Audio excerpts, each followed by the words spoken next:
You know when you're listening to a beautiful Quran recitation and you hear a sound? A sound that's just a little bit different? It's a subtle shift, but you can tell it's important, even if you can't put your finger on why. Well, today, we're going to demystify one of those amazing little details, and it's all hidden inside a single, powerful verse from Surah Al-Baqarah. Let's get right into it.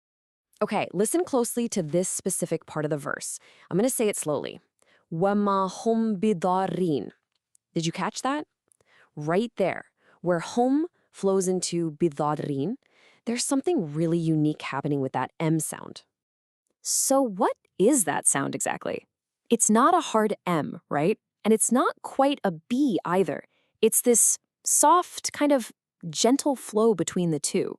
And this isn't just a stylistic choice or an accident. No way. It's a very precise rule of recitation, and it's a little puzzle we're about to solve together. The key to unlocking this beautiful sound lies in Tajweed, which is, of course, the art of reciting the Quran perfectly. And what we're talking about here are the rules of what's known as the silent Meem.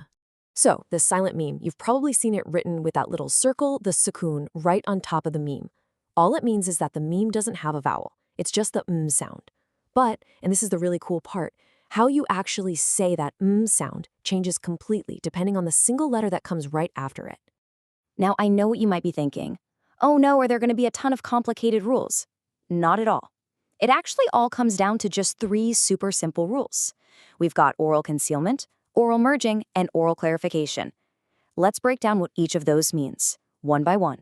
All right, let's start with rule number 1, oral concealment, or in Arabic, al-ikhfa al-shafawi.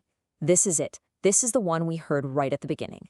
And it only happens in one very specific case, when a silent Meem is followed immediately by the letter ba. Okay, so let's look at our phrase again, hum bidarin. See? The word hum ends with that silent Meem, and the very next word, bidarin, starts with a ba.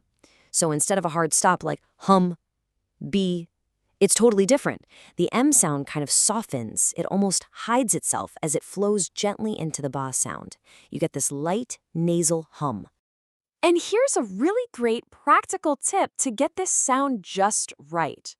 When you're making that transition from the M to the B, try leaving just a tiny, tiny gap between your lips. Don't press them together completely. That little bit of space is what keeps the M from sounding too sharp and gives you that perfect, smooth, concealed sound.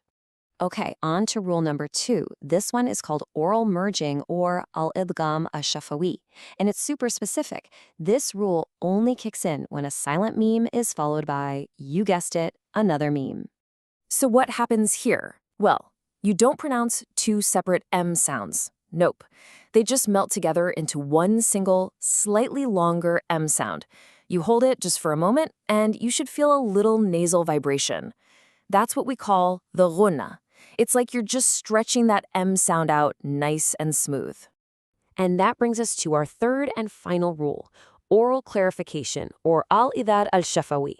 Now this is the most common one you're going to see. Think of it as the default setting for the silent Meem.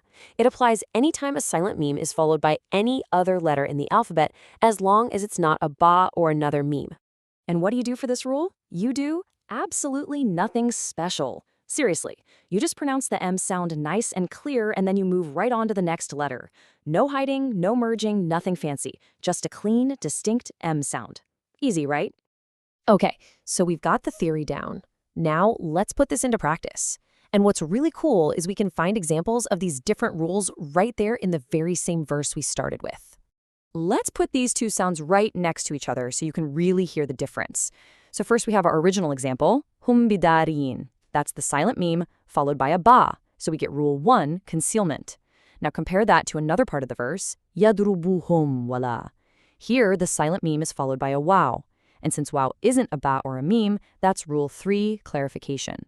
Just listen to the contrast, hum bidarin versus yadrubuhum wala. Hear that? Soft and flowing versus sharp and clear.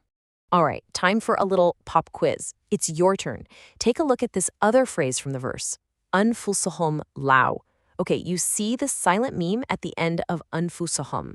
So based on what we just learned, which of our 3 rules do you think applies here? And if you said rule 3, Clarification? You got it. You're absolutely correct. The letter right after the silent meme is a lam.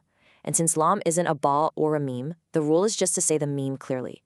Anfusahum la. Perfect. And just like that, you now know the entire framework for how to pronounce the silent meme perfectly. So let's wrap this all up into a simple little tool you can use anytime you're reciting. Here it is, your 3-step checklist for the silent meme. It's super simple. Step 1, find the silent meme. Step 2, look at the one letter that comes right after it. And step 3, apply the rule. If it's a ba, you conceal. If it's a meme, you merge. And for everything else, you just clarify. It really is that straightforward. So now let's go all the way back to the beginning. Let's listen to that verse one more time, but this time you'll be hearing it with a whole new level of understanding. وَمَا هُمْ بِضَارِّينَ and وَيَتَعَلَّمُونَ مَا يَضُرُّهُمْ وَلَا يَنْفَعُهُمْ. You can hear it now, can't you? That soft, concealed sound in the first part and that crisp, clear M in the second. You've totally cracked the code. And that, right there, is really what this is all about. It's not just about getting the rules right for the sake of being technical.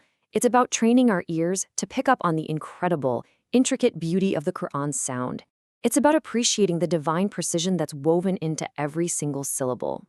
You've just unlocked one small secret of Quranic recitation today, but trust me, it opens the door to so much more. Once you start listening for these kinds of details, a whole new dimension of the Quran just reveals itself to you. So the only question now is, what other wonder are you going to explore next?